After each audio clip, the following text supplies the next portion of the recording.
모든 사랑하는 성도님들 머리 위에와 심령과 삶 위에 충만하게 함께 하시기를 주님의 이름으로 축원합니다. 한 주 동안 좋은 일도 있으셨는 분도 계셨겠지만 또 힘들고 어려운 일 감당하기 쉽지 않는 그런 문제와 상황들을 맞닥뜨린 그런 분들도 계셨으리라 생각이 됩니다. 왜요? 우리의 삶에는 항상 좋은 일만 있는 것은 아니기 때문에 그렇습니다. 종종 한 번씩 설교 시간에 언급하기도 하는 표현이긴 한데요, 제가 어디 갔더니 이런 문구가 써 있더라고요. 날마다 날씨가 좋으면 좋겠지만 날마다 날씨가 좋으면 그 땅은 사막이 됩니다. 그런 문구를 제가 본 적이 있습니다. 맞는 말이죠. 요즘 날씨가 얼마나 좋아요, 그죠? 별로 밖에 하늘도 안 쳐다보고 사십니까? 요즘 밖에 나가보면 날씨가 참 좋습니다. 물론 이제 엊그저께 또 바람도 좀 불기도 했지만 날씨가 참 지내기, 밖에 또 야외 활동하고 이것저것 하기, 또 일하기도 좋고 놀러 가기도 좋고. 그래서 5월달에 연휴도 또 오늘도 사실 이제 5월 1일부터 시작하는 연휴의 중간 속에 있잖아요. 그래서 4일날 월요일날 하루 연차를 내시거나 쉬시면 이제 쭉 5일까지 쉬실 수 있는 연휴도 있고, 또 셋째 주에도 넷째 주에도 또 주일 월요일 이렇게 해서 연휴가 좀 있습니다. 뭐 하기 제일 좋은 날이에요? 놀러 가기도 좋은 날입니다. 날씨가 좋으면 놀러 가기도 참 좋고 여러 가지 참 유익하고 좋은 것들이 많습니다. 근데 또 오늘은 하나님께서 예배 자리로 나오라고 하신 건 아니겠지만 이렇게 비를 주셔서 또 온 땅에 어제 저녁부터 비가 촉촉하게 적셔지고 있습니다. 날씨가 항상 좋으면 좋겠지만 비도 와야 합니다. 그렇죠? 왜 그렇죠? 필요하니까요. 우리 인생도 마찬가지입니다. 삶에 항상 좋은 일, 기쁜 일, 감사할 일, 즐거워할 일만 있으면 얼마나 행복하겠어요. 그렇죠? 그런데 누가 내일을 크게 하셔서 얼마나 좋겠어요. 그런데 하나님께서 우리에게 항상 그런 일만 우리에게 주시는 것은 아닙니다. 때때로 우리가 쉽지 않는 그런 일들을 만나기도 하시고 눈물을 흘려야 되는 그 순간을 보내기도 하시고, 어떨 때는 참 막막하고 답답한 그런 일들, 그런 상황들을 우리에게 허락해 주실 때도 있습니다. 근데 돌아놓고 보면 우리가 만나는 그 고난과 어려움이, 그 쉽지 않는 그 삶의 순간과 일들이 돌아보면 뭐라는 거야? 오히려 우리의 삶에 아무 일들이 일어나지 않고 또 평안하고 감사했을 때보다 더 크신 하나님의 은혜와 사랑이 함께 하시는 순간과 일이라는 것을 우리는 나중에 지나고 난 다음에 믿음의 눈으로 바라볼 때 경험할 수가 있습니다. 할렐루야. 아멘을 안 하시는 이유는 압니다. 그래도 좋은 일이 좋고 그래도 평탄하고 좋은 일이 좋을 거다라는 생각이 드는데요.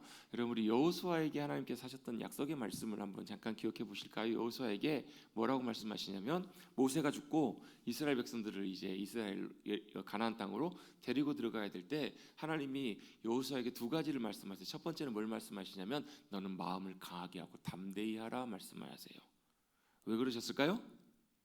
마음이 불안하고 염려가 굉장히 많은 상황에 있어요. 왜 그런가? 그는 모세, 어찌 보면 이스라엘 민족 가운데 가장 위대했던 지도자 중에 한 사람이었던 불세출의 지도자 모세가 죽고 그 뒤를 이어서 이스라엘 백성들을 이끌고 가나안 땅에 들어가야 되는 상황에 있어요. 여러분, 전임자가 워낙 탁월하고 대단하면 누가요? 후임자가 아무리 잘해도 비교가 됩니다. 우리나라 예를 들어보자면 2002년도에 히딩크 감독이 우리나라에 감독된 이후로 우리나라 축구 역사는 히딩크 감독의 전과 후로 나눠지죠. 그 뒤에 부임하는 국가대표 감독들은 다 누구와 비교가 돼요? 벌써 그것도 24년 전 일이네요. 그래서 20대 친구들은 히딩크가 누군지도 모르겠네요. 생각해보니까 그러네. 나이가 많이 먹었다고 그러는 건 아니고요. 그렇습니다. 어쨌든 간에 모든 게 비교가 돼요. 아무리 웬만큼 잘해도 그 히딩크 감독을 넘어서지 않는 이상은 그 모든 감독들이 다 비교가 되는 상황이에요. 여호수아도 그런 불안감들이 있어요. 더더군다나 어때요? 모세 말도 이스라엘 백성들이 참 잘 들었죠? 모세가 왜 가나안 땅에 못 들어가요? 왜 웃으세요? 왜 그렇죠? 하여튼 참 이스라엘 백성들이 모세 말을 잘 들었어요. 역설인 거 아시죠? 참 많이 모세를 많이 힘들게 하고, 그래서 모세가 너무 속이 상하고 화가 나가지고 화를 내다가 결국은 가나안 땅에 못 들어가는 그런 안타까운 사건도 있었습니다. 모세 말도 잘 안 들었는데 자기 말을 잘 듣겠냐는 거예요. 더더군다나 또 어떤 이유가 있을까요? 왜 두려워하고 염려했을까? 그 여호수아는 그 가나안 땅이 어떤지를 속속히 다 잘 보고 갔던 정탐꾼 중에 한 사람이었어요. 40일 동안 돌아보면서 거기 사는 사람들, 군사력, 요새 이런 것들을 다 눈으로 보고 왔던 사람이에요. 믿음으로 하나님이 함께 하시면 승리할 줄로 믿습니다. 믿음으로 고백했지만 현실적인 인간적인 생각으로 볼 때는 그런데 진짜 인간적으로 하나님이 함께 해주셔야 이기지 우리가 이길 수 있을까라는 염려와 두려움이 아마 여호수아 마음속에 가득했을 거예요. 그랬을까요? 안 그랬을까요? 그랬을 거예요. 그런 여호수아에게 하나님이 뭐라고 말씀하시냐면 너는 마음을 강하게 하고 담대히 하라. 두려워하지 말라라고 말씀을 하고 계세요. 왜요? 모세와 함께했던 것처럼 내가 너와도 함께할 거다. 이게 첫 번째 여호수아에게 하셨던 약속이고요. 두 번째 중요한 약속, 하나님께서 말씀하신 두 번째 약속이 있어요. 무슨 말씀이냐면 너는 뭐 하라는 거예요? 모세에게 명한 그 말씀을, 그 당시에는 성경이 이제 구약 성경이 이렇게 지금처럼 없을 때니까 모세가 기록한, 모세에게 말씀한 그 말씀, 그 앞에 내용이겠죠. 신명기까지, 모세오경까지 내용이겠죠. 그 말씀을 뭐 하라고요? 늘 주야로 아침 저녁으로 입에 있게 하라는 말은 무슨 얘기예요? 늘 읽으라는 말이에요. 그래서 여러분 성경 읽으실 때 소리를 내서 읽는 것도 참 도움이 많이 되십니다.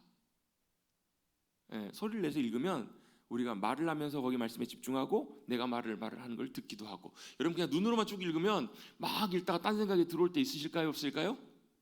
있습니다. 그러니까 그 말씀들을 우리가 뭐 글로 쓰시는 것도 괜찮고요. 우리 입술에 말로 하는 것도 괜찮습니다. 아침 저녁으로 그 입에 있게 하라는 말은 읽으라는 거예요. 읽고 뭐 하라고요? 그 말씀을 묵상하고 그 가운데 기록한 대로 좌로나 우로나 치우치지 말고 순종해서 지키라라고 말씀을 하세요. 왜 그렇게 말씀하셨을까요? 그 길에 뭐가 있냐면 그 길에 하나님의 인도하심이 있고요, 하나님의 승리가 있고요, 하나님의 생명이 있기 때문에 그 말씀을 그대로 순종하고 믿음으로 따라오면 내 길이 평탄하게 될 것이다, 내가 형통하리라, 이렇게 말씀을 하고 계세요. 기억나시죠? 기억이 안 나시면 제가 찾아보는 수가 있습니다. 시간 관계상 그거 넘어가고요. 뭐 하신다고요? 말씀에 순종해서 믿음으로 따라가면 어떻다고요? 내 길이 평탄하게 된다? 왜 평탄은 왜 필요해요? 울퉁불퉁하고 오르락내리락하고 파이고. 요즘 여러분 얼마 전에도 여러분 전주 여기 혁신도시 가는 길에서 도로가 패여가지고요, 차량이 뭐 거의 15대 정도가 차량이 파손된 적이 있습니다. 하루 아침에. 뉴스 못 보셨어요? 네, 저기 혁신도시죠. 지금 만성도 저쪽 길에서 아침에 출근한 차들이 7시 몇 분쯤에 도로가 파손된 웅푸팬 그 길을 밟고 타이어가 터지거나 휠이 한 대 차는 차축이 아예 망가져버리는. 깜짝 놀랐어요. 얼마나 심하게 충격이 있었는지. 차 바퀴가 이렇게 있어야 되는데 차축이 휘어가지고 바퀴가 이렇게 누워있게 되는 엄청난 큰 사고가 있었어요. 뭐가 필요해요? 길이 평탄한 것이 차량이 가는 데도 필요하고 우리의 인생에도 어때요? 험한 산, 낮은 골짜기보다도 평탄한 길이 필요해요. 하나님이 그 길을 우리에게 허락해 주시고 인도해 주시겠다고. 그리고 그 다음 나오는 표현이 참 중요한데요, 그 다음 나오는 표현이 뭐냐면 내가 형통하리라 라고 말씀을 하고 계세요. 형통한다는 말이 무슨 말인가? 우리는 형통한다고 하면 뭐가 생각나세요? 만사형통 생각나시죠? 만사형통이 뭐예요? 모든 일이 다 잘 되는 거예요. 저는 만사형통을 이렇게 설명합니다. 차를 타고 출발하는데 시간이 급한데 빨간불이 켜졌는데 제가 횡단보도에 교차로에 딱 도착할 때 파란불로 딱 바뀌는 거예요. 바뀌었더니 그 다음에 갔더니 또 바뀌는 거예요. 계속 바뀌어갖고 척척척척척 해가지고 시간이 많이 빠듯하고 늦었는데 시간 안에 잘 도착했어요. 뭐예요? 오늘 만사형통했다고. 예를 들어보자면요, 하는 일들마다 다 잘 되는 거예요. 그걸 우리는 만사형통이라고 생각하는데요, 성경의 의미를 보면요 이렇게 표현이 되어 있습니다. 영어로 보면, 영어 성경에 보면 deal wisely라고 표현이 되어 있어요. 제가 이건 몇 번 설명드린 적이 있어요. 그죠? 이게 무슨 말이냐면 wisely라는 말은 지혜롭게, 현명하게. 그렇죠? deal이라는 말은 다루다는 거예요. 다루다. 이 얘기가 무슨 얘기냐면 만사형통이라는 의미가 어려움이 안 생긴다는 게 아니고 문제가 없는다는 말이 아니고 문제도 생기고 어려움도 생겨요. 그런데 하나님이 함께 하시고 인도해 준 사람에게는 그 어려움과 그 문제들을 다루고 지혜롭게 처리할 수 있는, 그 문제를 해결해낼 수 있는 지혜와 도우심으로 은혜로 함께해 주신다는 말씀이에요. 할렐루야. 이게 바로 여호수아에게 주신 약속이에요. 그대로 됐을까요? 안 됐을까요? 그대로 됐어요. 여호수아의 삶 가운데 하나님께서 그렇게 선하게 인도해 주세요. 요단강이 가로막고 있어요. 어떻게 해요? 하나님에게 말씀하세요. 야, 그 제사장들이 언약궤를 메고 먼저 들어가라. 들어갔더니 어떤 일이 벌어져요? 그 범람하던 요단강이 쫙 갈라지고 길이 열리는 거예요. 여리고성 어떻게 무너뜨려야 돼요? 막 무기를 갖고 와가지고 이렇게 한 것이 아니라 어떻게 해요? 말씀하신 대로 하루에 한 바퀴씩 돌고 마지막 날을 7바퀴를 돌라. 그리고 함성을 지르라는 거예요. 무슨 함성을요? 하나님이 우리의 승리가 되신다고 승리의 함성을 외치라 했더니 성벽이 한순간에 와르르 무너져 내리는 거예요. 여러분, 이것이 바로 여호수아에게 주신 약속, 하나님의 인도하심 가운데 나갔을 때 주님이 주신 승리와 도우심, 그것들을 감당하게 하시는. 아니 여러분, 만사형통하려면 여리고성을 딱 갔더니 이미 다 무너져 있어. 그래야 만사형통한 거 아닌가요? 그래요, 안 그래요? 아니에요. 우리 앞에 여리고성이 있고요, 요단강이 가로막을 때가 있고요, 여러 가지 어려움들과 문제들이 생길 때가 있어요. 갑작스럽게 무슨 문제가 생기고, 야 갑자기 어려움이 생겨. 어제도 갑자기 어떤 분이 전화를 하셨는데, 목사님 큰일 났어요. 진짜 큰일 났는 줄 알았어요. 그랬더니 진짜 큰일까지는 아니고 사고가 나긴 났는데, 일이 나긴 났는데, 그래도 뭐 아주 심각한 상황은 아니고 좀 이제 좀 기도가 필요한 그런 상황이에요. 문제가 없는 것은 아니라고요. 하나님 때때로 우리에게 뭣도 주세요? 비도 주시고요, 때때로 풍랑을 주실 때도 있고요, 때때로 어떻게 태풍을 주실 때도 있어요. 그것이 우리의 삶을 때때로 흔들 때도 있고 어려움을 줄 때도 있지만, 믿음으로 주님 신뢰하며 주님 말씀 가운데 따라가는 이들에게는 하나님께서 뭘 주시는가? 감당할 수 있는 은혜와 지혜와 도우심으로 함께해 주실 줄로 믿습니다. 그것이 바로 믿음으로 살아가는 삶이에요. 여러분, 특별히 오늘은 가정의 달을 시작하면서 첫째 주일 어린이 주일로 함께 지키고 있습니다. 그래서 우리 11시 예배 때는 우리 유치부 아동부 아이들과 함께 예배를 드릴 거예요. 함께 예배를 드리고 아이들이 찬양도 하고 그 아이들 위해서도 함께 또 기도하는 시간도 가지려고 합니다. 아이들을 위해서 여러분, 우리가 뭘 해야 될까? 어떤 마을에서, 미국에 있었던 얘기인데요, 미국의 어떤 마을에 한 분이 방문을 했어요. 근데 그 마을이 굉장히 유명한 마을이었나 봐요. 유명한 인사들이 거기서 많이 태어난, 많이 이제 출생 배출이 된 그런 지역에 가가지고 묻는 거예요. 이 마을에 굉장히 유명한 분들이 많이 태어났다고 하는데 어떤 위대한 사람들이 이 마을에 태어났습니까? 라고 어떤 사람한테 물었대요. 그랬더니 그 사람이 뭐라고 대답하냐면, 예, 우리 마을에는 아기들만 태어났습니다. 이해되시는 분들만 웃고, 이해가 안 되시는 분들 저기 뭔 소리야 그러시나 봐요. 여러분, 위대한 사람도 태어날 때는 아기로 태어난다는 거예요. 그분 말이 굉장히 중요하고 일리가 있죠. 위대한 사람이 태어난 것이 아니라 다 아기로 태어났다는 거예요. 어린아이로 태어났어요. 근데 그 어린아이들 중에서 어때요? 귀하게 잘 자라고 준비된 그런 분들은 훌륭한 위대한 일을 감당하는 위대한 사람이 되었겠죠. 그렇죠. 여러분, 위대한 사람도 다 뭐가 있었어요? 아기가 있었고 어린아이 시절들이 있었던 거예요. 그 과정들을 지나서 잘 귀하게 자라가고 준비되어서 그 위대한 일들을 감당했던 것처럼, 우리 어린아이들을 바라볼 때 그 아이들을 우리의 눈으로 볼 뿐만 아니라 하나님이 보실 때는 어떻게 보시는가? 그 아이들을 하나님의 소망, 하나님의 기대, 하나님이 원하시는, 하나님이 사용하실 귀한 하나님의 통로와 도구들로 아이들을 보신다라는 거예요. 그래서 여러분, 아이들을 보실 때 아이들이 어때요? 우리가 바라고 좋은 모습보다 하나님이 보실 때 기뻐하시고 하나님의 기대하신 것, 하나님의 비전과 계획대로 그 아이들을 인도해 가시고 자라가게 하시는 것, 그것이 바로 아이들에게 가장 귀하고 복된 인생이 될 거라는 거예요. 그래서 우리 아이들을 위해서, 또 우리 손주들을 위해서, 또 아니더라도 우리 교회 아이들과 많은 어린 영혼들을 바라볼 때마다 많이 기도해 주시고 축복해 주십시오. 뭐라고요? 하나님이 기뻐하시는 아이가 되게 하십시오. 세상에 하나님의 복과 생명을 흘려보내는 그런 귀한 아이로 자라갈 수 있도록 하나님 붙잡아 주시고 복 주십시오라고 아이들을 위해서 많이 기도해 주시고, 또 아이들을 위해서 또 축복해 주셨으면 좋겠습니다. 아멘. 그것이 굉장히 중요합니다. 내가 자녀가 있건 없건 상관없이 다음 세대에 또 하나님께서 역사하실 하나님의 일들을 위해서 그렇게 기도하고 또 우리가 축복하는 그것들은 우리가 할 수 있는, 또 우리가 해야 되는 굉장히 중요한 일이라는 것입니다. 그러면 어떤 아이가 되도록 우리가 기도하고 또 그렇게 섬기고 자라가도록 도와주는 것이 중요할까? 성경에 보면 여러 가지 많은 자녀들에 대한 또 말씀들이 있지만, 오늘은 특별히 우리가 마태복음 13장 말씀을 가지고 함께 아이들을 위해서 우리가 무엇을 해야 될까, 어떻게 해야 될까를 한번 상고해 보려고 합니다. 여러분, 마태복음 13장은 뭐에 대한 장이냐면, 마태복음 13장은 절수가 굉장히 많습니다. 1절부터 해서 몇 절까지 있냐면요, 몇 절까지 있죠? 58절까지 있습니다. 짧지 않은 장이에요. 그렇죠? 성경에 보면 거의 60절 가까이 되는 굉장히 긴 장인데, 이 마태복음 23장은 전체 내용이 다 같은 주제, 같은 말씀을 가지고 예수님이 하신 말씀들이에요. 그러니까 아마도 제가 추측컨대 이 예수님께서 하셨던 여러 말씀들을 주제로 쫙 모아가지고 마태복음 13장에 딱 모아놓은 것 같아요. 마태복음 기록한 마태가 이렇게 쫙 모아서 한 장에다가 내용들을 다 정리해 놓은 거예요. 그 주제가 바로 뭐냐면, 바로 뭐예요? 뭐죠?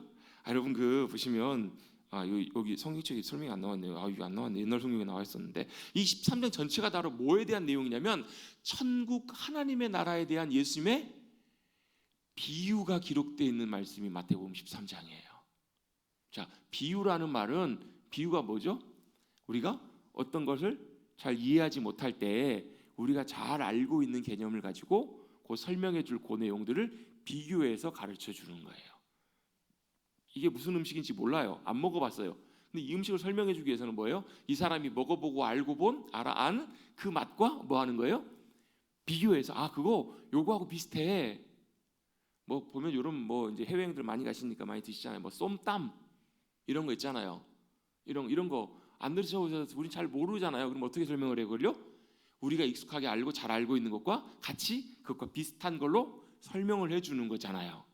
그것처럼 천국 하나님의 나라가 어떤 것인지 예수님께서 제자들에게 또 사람들에게 설명을 해주시는데, 사람들이 잘 이해할 수 있도록 사람들이 잘 알고 있는 일상 속에 있는 여러 가지 개념들과 이야기들과 소재를 가지고 그걸 비교해서 비유로 설명해 주신 장이 바로 마태복음 13장이에요. 그래서 마태복음 13장을 뭐라고도 부르냐면 천국장이라고도 불러요. 천국장이 아니라 천국장. 하나님의 나라에 대한 말씀들을 설명해 주신 내용이다. 이게 바로 천국장인데, 이게 왜 중요한가? 이 하나님의 나라가 어떻다는 거, 제가 사실은 이 마태복음 13장을 예전에 읽을 때 저는 사실 잘 이해가 잘 안 됐었어요. 왜 이해가 안 되냐면, 여러분 우리 천국 하면 뭐가 생각나세요? 천국이 뭐예요? 천국이 뭐죠? 전혀 모르세요? 가봐야 알죠. 가봐야 알죠. 근데 우리는 어렸을 때부터 교회 다니면서 신앙생활하면서 천국 하면 뭐가 생각나세요? 길 바닥이 황금길이고 은근보화가 아무것도 아니고 아름다운 화려한 보석으로 만든 집이 있고 그런 생각 나시죠? 안 그러세요? 거기는 눈물도 없고 아픔도 없고 기쁨만 있는, 즐거움만 있는 곳, 이런 것으로 우리가 천국을 알고 계시잖아요. 그죠? 근데 여러분, 이런 이해를 가지고 마태복음 13장을 읽으면 잘 이해가 잘 되지 않아요. 왜? 이런 말씀을 하신 것이 아니거든요. 거의 대부분 보면. 왜 예수님께서 천국을 황금길이니 우리가 알고 있는 이런 말씀들로, 계시록에 나와 있는 이런 말씀들을 하지 않고 이렇게 설명을 해주셨을까? 이유가 있는 것 같아요. 제가 나중에 이 말씀을 읽고 공부하면서 묵상하면서 깨닫는 게 있어요. 여기서 말하는 천국 하나님의 나라라는 것이, 여러분 천국과 하나님의 나라를 저는 같이 설명을 합니다. 조금 다르게 설명할 수 있는데, 그거 설명하다 보면 오늘 설교 시간 안에 설교를 못 끝내요. 할까요? 한 2시간 하면 되는데. 천국 하나님의 나라, 제가 한 번씩 이제 힌트를 드리긴 했는데 약간 비슷하면서도 약간 다른 개념이 좀 있습니다. 어쨌든 그냥 오늘은 같이 천국 하나님의 나라를 제가 이렇게 같이 사용을 할게요. 왜요? 천국이라는 표현은 마태복음에만 나와요. 디모데후서에 한번 나오고. 그래서 마태가 왜 천국이라는 표현을 천국이라 썼을까? 그건 이유가 있는데 그거 좀 넘어가고, 그냥 천국을 하나님의 나라와 같은 개념으로 본다고요. 그러면 하나님의 나라, 천국이 왜 중요한가? 예수님이 이 땅에 오셔서 사람들에게, 또 제자들에게 선포하셨던 가장 중요한 메시지 중에 하나가 바로 뭐였냐면, 회개하라, 천국이 가까이 왔다. 회개하라, 하나님의 나라가 가까이 왔다라는 말씀이에요. 왜 그렇게 하셨을까요? 중요하니까, 필요하니까, 정말 소중하고 필요하니까. 그럼 뭐라는 거예요? 회개한다는 말은 돌이킨다는 말이에요. 우리 쉬운 표현으로 유턴하라는 말이에요. 유턴 아시죠? 이쪽 방향으로 가다가 이 길이 아닌가 배우면 어떻게 해야 돼요? 돌아오는 거, 유턴하는, 이게 회개예요. 어떻게 해요? 그냥 가는 방향으로 그대로 가다가 내 인생 이쪽 방향으로 가다가 하나님이 뭐라는 거예요? 그쪽 방향 아니라는 거예요. 거기가 아니라 이쪽이 생명의 길이야, 반대로 돌아. 이게 회개예요. 유턴하는 거예요. 하나님의 길로, 하나님의 방향으로 돌이켜서 누구에게로? 하나님께로 나오라. 그리고요, 뭐가 회개하라? 하나님의 나라가 가까이 왔다는 말은 이미 너희 가운데 하나님의 나라가 지금 임하고 있다는 말이에요. 그래서 제자들이 하나님의 나라가 도대체 어디 있습니까? 라고 물었더니 예수님이 여기 있다 저기 있다 하는 것이 아니고 하나님의 나라는 너희 마음속에 있다. 이 말이 여러분 마음 먹게 달렸다 이런 의미가 아니라고요. 마음속에 누가요? 내 주님이 함께 하시고 주님이 내 마음 가운데 오셔서 역사하시고 다스리시면 거기가 어디라고요? 천국이고 하나님 나라라는 거예요. 그래서 하나님의 나라는 게 뭐냐면 하나님이 함께 하시고 하나님이 다스리셔서 하나님 나라의 놀라운 일들, 하나님이 하시는 놀라운 역사가 일어나는 곳이 바로 어디냐면 하나님의 나라라는 거예요. 그래서 예수님이 기도할 때 뭐라고 가르치셨냐면 너희는 기도할 때 이렇게 기도하라. 하늘에 계신 우리 아버지, 아버지의 이름이 거룩히 여김을 받기를 원합니다. 그리고 그 다음 기도가 뭐예요? 하나님 나라가 임하게 해주십시오라고 이렇게 기도하라는 거예요. 왜 이게 중요하냐면요, 하나님의 나라가 임한다는 말은 우리가 이 땅에 살아 아직 하나님께서 계신 천국에 하늘의 나라에 우리 아직 간 사람 없으시죠? 아무도 안 가셨죠? 안 가셨으니까 오셨죠. 맞죠? 안 가셨는데 뭐 하라고요? 그 나라를 이 땅에 살아가고 있는 우리들에게 하나님께서 뭘요? 보여주시고 경험하게 해주시고 누리게 해주시겠다라는 거예요. 그걸 위해서 예수님이 오신 거고요. 그걸 선물로 우리에게 주셨어요. 그럼 우리는 뭐가 그걸 누리고 사는 거예요. 어떻게 누리고 사는가? 어떻게 누리고 사냐면요, 하나님이 실제로 우리의 삶에 오셔서 함께 하실 뿐만 아니라 역사하시고 일하시는 거예요. 그래서 우리는 도저히 할 수 없는 일인데 하나님이 오셔서 우리 가운데 행하시는 그 일을 우리가 볼 때 뭘 우리가 고백할 수 있냐면 주님이 오셔서 우리 가운데 역사하셨네요. 그 순간이 뭐예요? 하나님의 나라가 임하는 순간이에요. 거기는 뭐가 있어요? 기쁨이 있고 평강이 있고 감사가 있고 사랑이 넘치는 은혜가 함께 하시는 그 자리가 바로 하나님의 나라가 임하는 자리가 돼요. 그걸 예수님이 설명을 해주신 거예요. 그래서 천국은 뭐와 같다? 씨 뿌리는 자의 비유와 같다. 씨 뿌리는 이야기와 같다는 거예요. 또 뒤에 보면 뭐 겨자씨와 같다. 또 이런 것들이 다 그걸 의미하고 있는 거예요. 자, 그럼 한번 보십시다. 우리가 한번 읽었던 본문의 말씀 18절부터 나오는 말씀은 사실 1절부터 나오는 예수님의 비유를 설명해 주고 계시는 내용이에요. 자, 하나님의 나라 천국에 대해서 설명하시면서 예수님이 이 씨 뿌리는 비유를 말씀해 주고 계시는데요. 이 비유에서 핵심적인 개념이 두 가지입니다. 핵심적으로 가장 중요한 게 두 가지예요. 뭐가 제일 중요할까요? 네, 씨예요. 씨. 제일 먼저 씨 뿌리는 비유에는 뭐가 있어야 돼요? 씨가 있어야 돼요. 씨가 뿌려지는 거예요. 씨가 있어야 돼요. 또 두 번째는 뭐가 필요할까요? 씨가 어디에 뿌려져요? 밭에 뿌려지는 거예요. 밭에. 이 천국을 설명해 주신 이 씨 뿌리는 자의 비유에 중요한 두 가지 핵심 기둥은 뭐냐면 하나는 뿌려지는 씨가 있고요. 또 한 가지는 씨가 뿌려지는 밭이 있다라는 거예요. 그러면서 예수님이 설명을 하십니다. 그 씨는 뭐라는 거예요? 씨가 뿌려지는데 씨는 하나님의 말씀이라고 설명을 해주세요. 한번 보십시다. 씨가 뭐예요? 앞에 나오네요. 그 부분들이 우리가 읽었던 18절에 나오잖아요. 18절 씨 뿌리는 자를 비유를 들으라. 19절입니다. 19절 아무나 누구든지 천국 말씀을 듣고 깨닫지 못할 때는 이라고 나옵니다. 씨를 뿌리는데 그 씨로 뭐라고요? 하나님의 말씀을, 천국의 말씀을 듣고 깨닫지 못하는 것으로 설명을 해주세요. 씨를 뿌린다라는 것은 하나님의 말씀을 듣는 거예요. 하나님의 말씀이 들려지는 거예요. 하나님의 말씀이 우리 가운데 들려지고 뿌려진다. 이게 씨를 뿌려지는 것인데 그 다음에 중요한 게 뭐라고요? 밭이라고요. 근데 밭이 뭐예요? 네 가지 밭이 나오죠. 그 밭이 뭘 의미하는가? 어느 밭에 떨어지느냐에 따라서 씨가 열매를 맺기도 하고 못 맺기도 한다라는 거죠. 맞죠? 이게 두 가지가 제일 중요한 핵심이에요. 하나님의 나라를 예수님께서 비유로 설명해 주는데 하나님의 나라가 뭐라고요?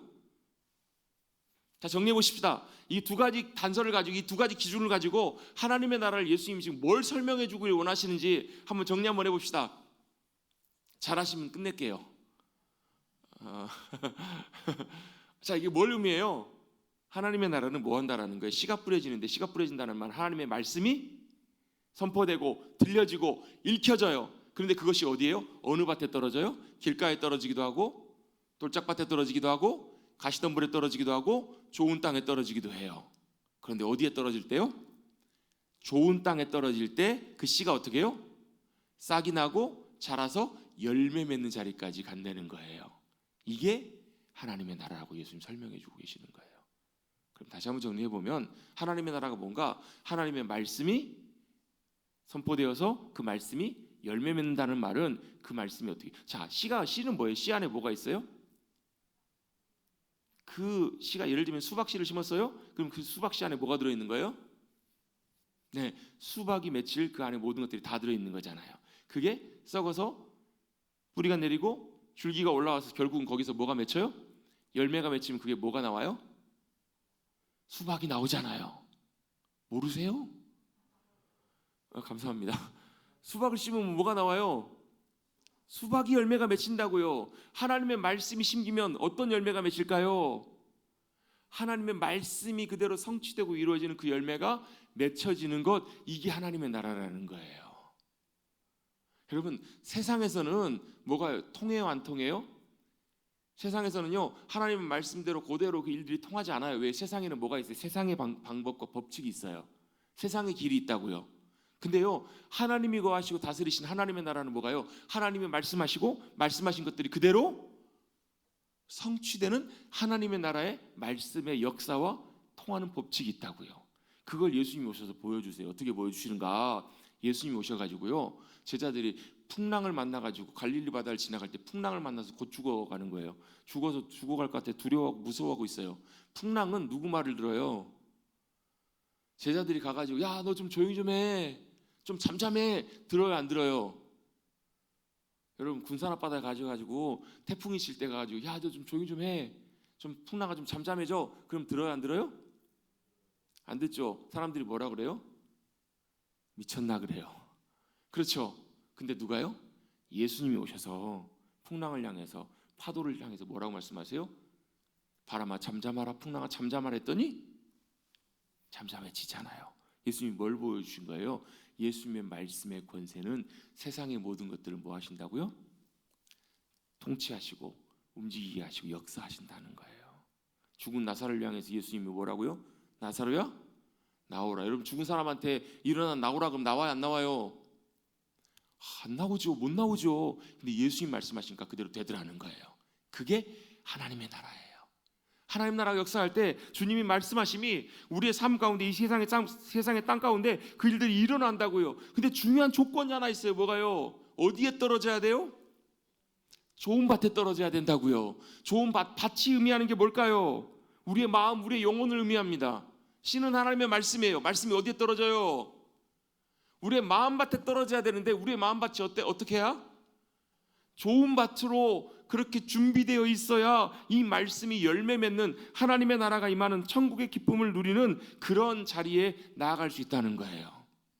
근데 여기서 문제가 하나 있습니다. 뭐가 문제인가? 뭐가 문제인 것 같으세요? 많은 경우에 많은 분들이 우리가 좋은 밭이라고 생각을 해요. 우리 마음밭이 좋은 밭이라고 그렇게 생각을 합니다. 그러면 잠깐만 우리 길지 않게 잠깐만 한번 살펴보실까요? 4가지 밭이 있다고 말씀드렸어요. 길가와 같은 밭. 길가는 무슨 밭이에요? 씨가 떨어지면, 말씀이 떨어지면 어떻게 돼요? 19절에 보시면 악한 자가 와서 그 마음에 뿌려진 것을 빼앗아가 버린다고요. 그 앞에 1절부터의 비유에 보면, 4절에 보면 길가에 떨어지는 게 새들이 와서 먹어버렸대요. 새들은 어때요? 길가에 떨어진 그 씨앗을 보면 아싸 했겠죠. 그러면서 맛있게 가서 쪼아 먹어버렸겠죠. 뭐를까? 이걸 예수님 설명하실 때 이걸 악한 자, 사탄이라고 표현하고 있어요. 사탄이 와서 뺏어 먹어버린대요. 말씀을 듣는데 이 말씀이 어때요? 그냥 있으면 어때요? 그냥 악한 자들이 와서 빼앗아가 버린다고요. 뭘 할 때? 제가 아까 읽었어요. 우리 보십시다. 19절 말씀 앞에만 한번 읽어보십시다. 시작. 아무나 천국 말씀을 듣고 깨닫지 못할 때는, 뭐 할 때는요? 깨닫지 못할 때는 악한 자가 와서 그 마음에 뿌려진 것을 빼앗아 먹어버린다는 거예요. 씨앗을. 네? 자, 뭐가요? 말씀이 깨달아지지 않으면 사탄이 와서 낼름 먹어버린다는 거예요. 들어도 열매 맺지 못하고 사라져버린다고요. 여러분, 깨닫는다는 말이 무슨 의미일까요? 깨닫는다. 결론적으로 이제 이따가 마지막 결론을 낼 때 말씀드리겠지만, 깨닫는다는 말은 본다라는 말이에요. 본다라는 게 그냥 단순히 요렇게 보는 게 아니라, 저게 하나님의 말씀이고 역사하심이구나. 저게 하나님의 인도하심이구나. 하나님 저걸 원하시는구나. 저렇게 가기를 원하시는구나. 아, 저게 하나님의 나라구나. 하나님의 영광이구나. 하나님의 능력과 권세구나. 그걸 볼 줄 아는 눈이 보여지는 것이 깨닫는 거예요. 깨닫는 것, 물론 1차적인 의미는 하나님의 말씀의 의미가 무엇인지를 알게 되는 거예요. 근데 깨닫는다는 말이 아, 그렇구나, 여기서 끝나는 것만은 아니에요. 왜요? 그 다음에 돌짝밭과 가시덤불 밭을 보면 깨닫고 어때요? 좋아하지만 그게 어디까지 안 가냐면 좋은 밭까지 가지 않으면 열매를 맺지 못하기 때문에 깨닫는다는 것이 단순히 아는 것에서 그치는 것이 아니에요. 어디까지 가야 돼요? 열매 맺는 자리까지 가야 돼요. 그게 진짜 깨닫는 것의 의미예요. 그런데 이게 안 되면 어떻게 되는가? 우리가 아무리 말씀을 들어도요, 그냥 듣고 잊어버려요. 없어져 버려요. 들어도 아무런 우리의 삶의 변화도 일들도 열매도 맺혀지지가 않는다고요. 이게 길가와 같은 밭이에요. 어떤 밭일까요? 대부분 마음이 닫혀 있어요. 굳어 있어요.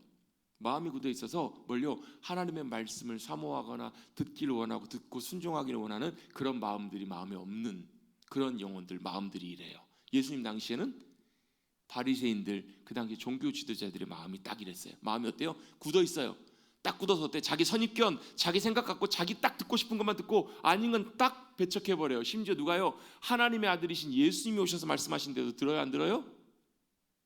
안 들어요. 안 듣는다고요. 배척해 버린다고요. 그래서 말씀이 들어왔다고 어때요? 그냥 없어져 버려요. 왜요? 사탄이 와서 빼앗아 먹어버리기 때문에. 여러분, 말씀이 깨달아지는 은혜가 함께 하시길 축복합니다. 그게 없으면 어떻게 돼요? 들렸다가도 그냥 듣고 돌아서면 잊어버려요. 뭐만 들려요? 듣고 싶은 소리만 들려요. 뭐만 들어요? 말씀은 하나도 기억이 안 나고 뭐만요? 재밌는 이야기만 기억이 나와요. 말씀은 하나도 기억이 안 나고 예화만 기억나. 그것만 기억나요. 여러분, 죄송하지만요, 죄송한 일이 아니지만 여러분, 이게 뭐예요? 이게 딱 길가와 같은 마음밭의 상태인 경우가 이런 경우 되게 많아요. 여러분, 하나님의 말씀은요, 깨달아지고 역사에서 어떻게 해요? 열매 맺는 그 자리까지 나아가야 돼요. 그게 바로 하나님 나라, 천국의 귀한 삶을 살아가는 하나님 나라의 백성들의 삶의 모습이에요. 그 다음 밭이 어떤 밭이 나오는가? 돌밭에 떨어집니다. 20절에 보시면 돌밭에 뿌려졌다는 것은 뭘 의미한다고요? 한번 읽어보십시다. 20절, 돌밭에 뿌려졌다는 것은 말씀을 듣고 즉시 기쁨으로 받되. 21절도 같이 한번 읽어봅니다. 시작. 그 속에 뿌리가 없어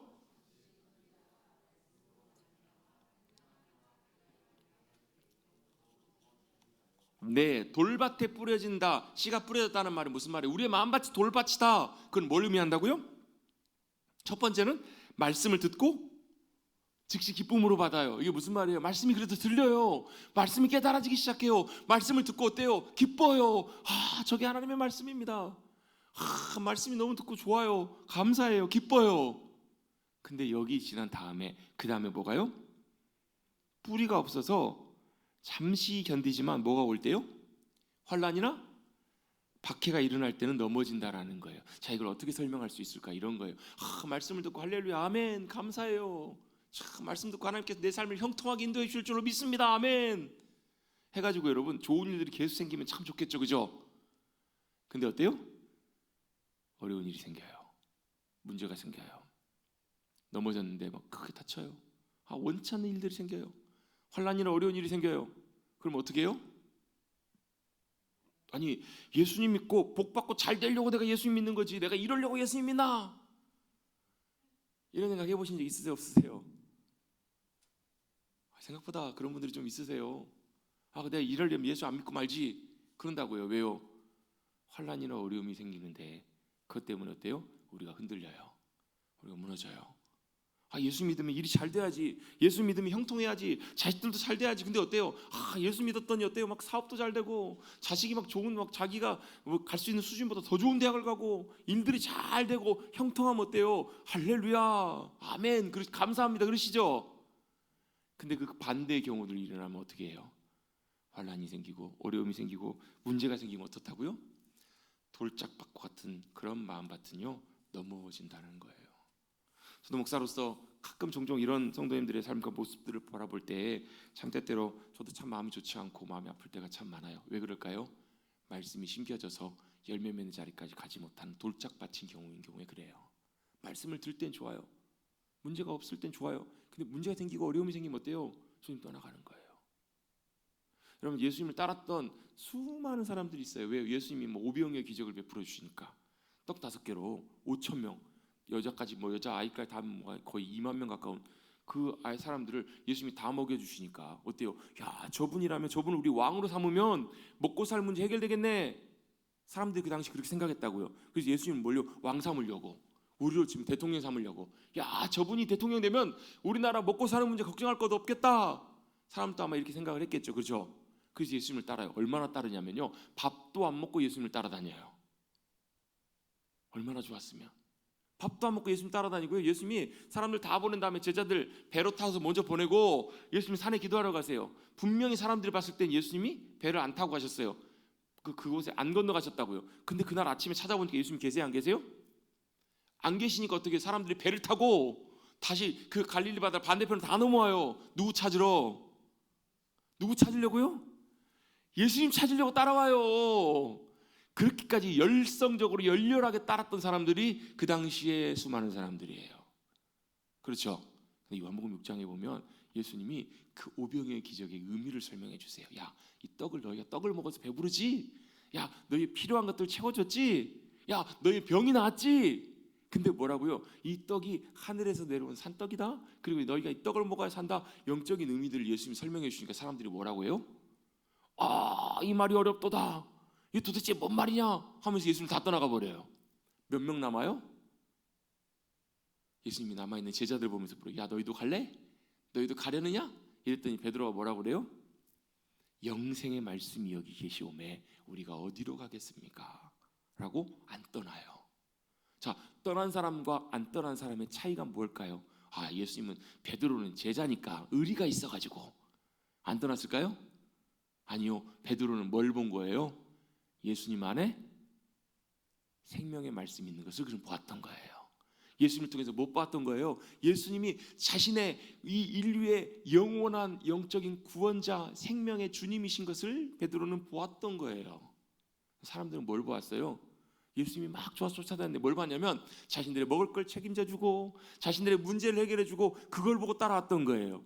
이게 싹 없어지고 나면요, 이것 때문에 여러분 예수님 믿는 것 때문에 어려움을 당하고 이것 때문에 손해를 보고 이것 때문에 핍박을 당하면 어떤 일이 벌어져요? 돌짝밭이었던 마음밭 같은 경우는 다 넘어진다는 거예요. 다 주님 떠나간다는 거예요.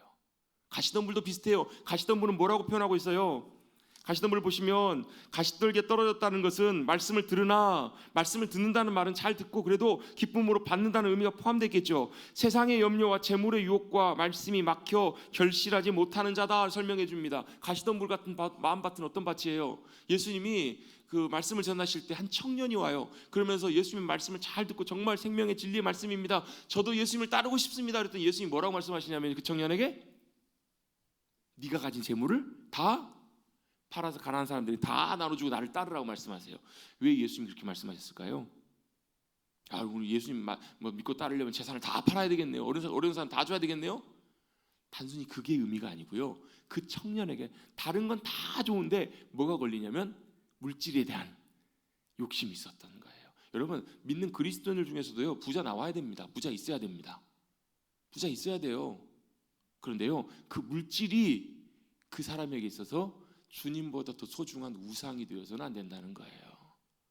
그것이 바로 세상에 대한 욕심이에요. 그걸 언제든지 주님께서 원하실 때 기꺼이 주님이 원하시는 대로 사용할 수 있는 그런 사람들이 믿음으로 살아가는 사람이지, 세상에 대한 염려와 물질의 욕심. 어떤 사람들이 세상에 대한 염려를 하냐면요, 세상에 잃을 것이 많은 사람들이 염려해요.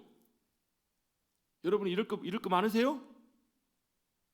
집에만 돈 한 몇백억씩 다 갖고 계시고 이래요. 그럼 어때요? 염려가 많아요. 걱정이 많습니다. 그런데 어때요? 그것 때문에 어때요? 말씀이 막혀서 결실하지 못한다는 거예요. 그 청년이 주님을 따르지 못했던 이유처럼 우리도 어때요? 주님을 따를 때 우리가 때때로 주님 앞에 드리고 우리가 대가를 지불하고 우리의 것보다 주님의 것들을 붙잡고 나아가야 되는데 그걸 하지 못하는 그러한 영혼을 바로 가시덤불과 같은 밭이라고 예수님이 설명해 주고 계시는 거예요. 생각보다 우리가 이 길가와 같은 돌짝밭과 같은 가시덤불과 같은 그런 마음밭 영혼의 상태인 경우가 많아요.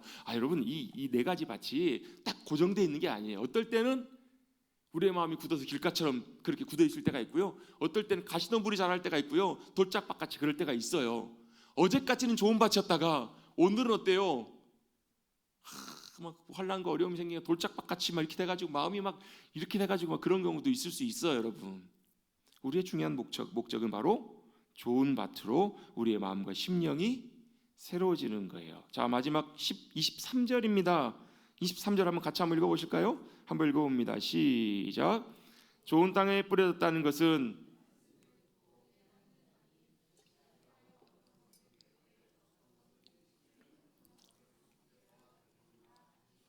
아멘. 어떤 분들은 그래요. 심지어 어떤 목사님들도 그래요. 하나님께서 100배로 주실 줄로 믿습니다.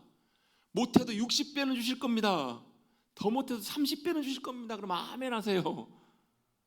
근데 여러분, 이건 뭐예요? 하나님의 말씀이 우리의 삶 가운데 역사할 때 말씀의 열매가 맺히는 것을 말해요. 하나님 말씀이 원하시는 하나님 나라의 귀한 열매들이 맺혀지는 것이 바로 이 비유 마지막 중요한 부분의 핵심이라는 거예요. 좋은 땅에 뿌려진 것이 바로 뭘 의미하는가? 말씀을 듣고 깨닫는 자다라고 말씀하세요. 말씀이 듣고 깨달아지면 어떤 일들이 일어날까요? 말씀을 듣고 깨닫는다.